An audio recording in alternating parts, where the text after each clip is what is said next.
This fabric thing, wealthy people would wear certain fabrics to show off or to show people their status, or did they have to?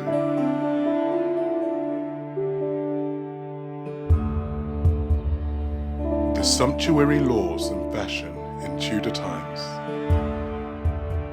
Clothing in regards to the Tudors, it was all about the sumptuary laws. So you were only allowed to wear certain items of clothing and certain fabrics if you were of a certain nobility or royalty. So furs, satins, velvets, damasks were not the domain of normal common folk of Tudor society. They would have maybe worn wools, linens, things like that. Philippa, you did all the research on that, didn't you, darling? There's nothing the woman hasn't read. If you need to know anything about a particular... I mean, there's times I get in touch with you about certain styles and things and say, look, have a look at that. And she'll, like, yay or nay it, because I know she's, like, the walking encyclopedia.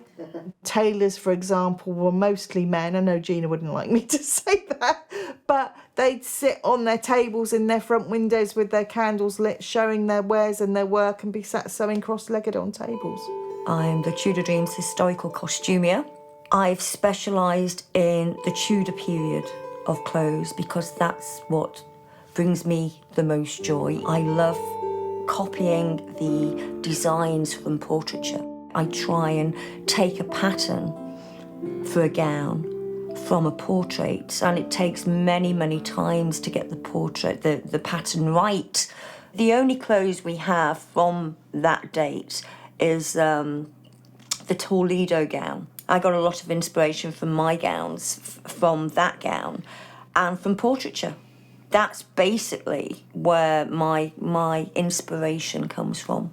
When this was happening, it made it very clear who the rich people were, and people started pulling scams, the kind of scams that actually still exist today. When you're rich, you can wear rich clothes. When you're poor, you wear a nightie or nicer clothes and outfits are not really suitable to wear, even smelly ones too. It's a prop of clothes that we need to wear when we're on set.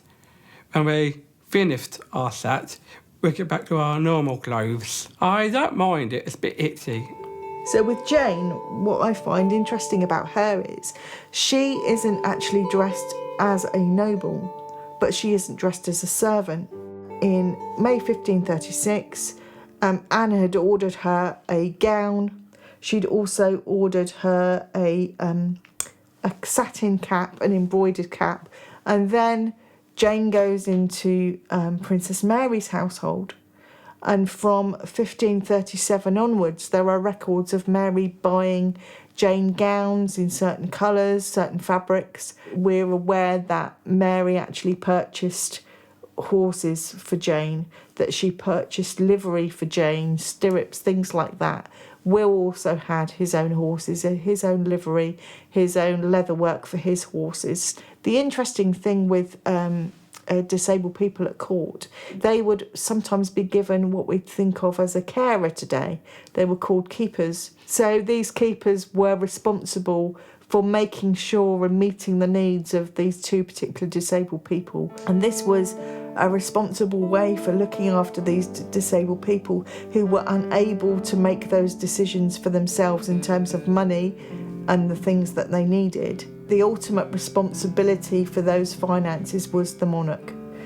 Follow all the King's Falls, click and subscribe, and stay tuned for our next episode.